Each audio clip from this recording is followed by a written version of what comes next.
Buenas noches, cordial saludo compañeros. Profesor, mi nombre es Iván Lorena Cañón Romero, estoy en primer semestre técnico profesional en procesos administrativos.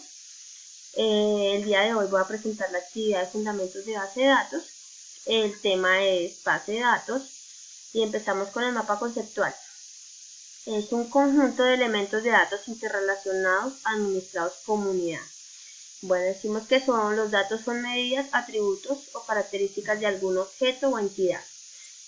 Sin datos no tendríamos información. La información realmente es un conjunto de datos organizados mediante algún proceso que permiten estructurar mensajes cuyo propósito concreto en la empresa es apoyar la toma de decisiones. Bueno, decimos que hay diferentes tipos de datos, se clasifican en cualitativos y cuantitativos. ¿Qué quiere decir cualitativos? Cualitativos proceden de la observación de variables numéricas del proceso y cuantitativos reflejan variables numéricas del proceso.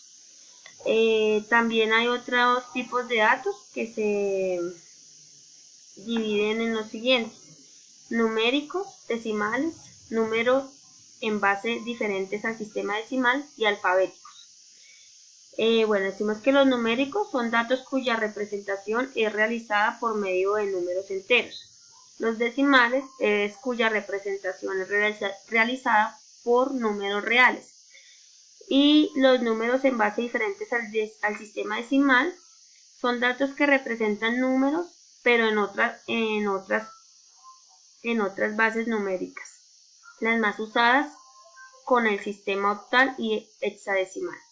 Los alfabéticos son datos cuya representación se realiza por medio de las letras de alfabetos y algunos símbolos. Bueno, uno de los medios más comunes hoy en día para el registro de la información son los computadores a través de sistemas de software. Este medio ha evolucionado ampliamente y permite el manejo de la información con datos de diferentes tipos. Bueno, también tenemos otras aplicaciones más comunes para el manejo de los datos, que son las hojas de cálculo, por ejemplo Excel. También tenemos archivos de texto, que es otra forma básica de almacenar información. Los archivos de texto es un ejemplo Word. De hipertexto, que es una forma de registrar la información para que pueda ser publicada en Internet. Y tenemos aplicaciones especializadas para la oficina y el hogar.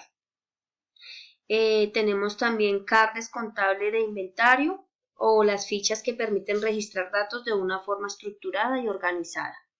Decimos que la información debe cumplir con las siguientes características. Intangibilidad. La información en sí misma es intangible, es decir, es un recurso que no puede ser sentido, visto o escuchado o tocado. De oportunidad. La información debe ser generada en el momento adecuado. De disponibilidad. La información debe estar disponible para las personas o procesos. De persistencia, la información se genera y puede ser mantenida en el tiempo para que esté disponible permanentemente para su consulta posterior. De volatilidad, dado que la información procede de procesos cuya dinámica de cambio es muy variable. Y de holística, la información se caracteriza porque representa un conjunto de datos que no pueden ser analizados de forma individual. De exactitud, la información debe reflejar de manera real los datos. De objetividad, la información debe poder ser analizada e interpretada igual por diferentes personas en distintos momentos y lugares.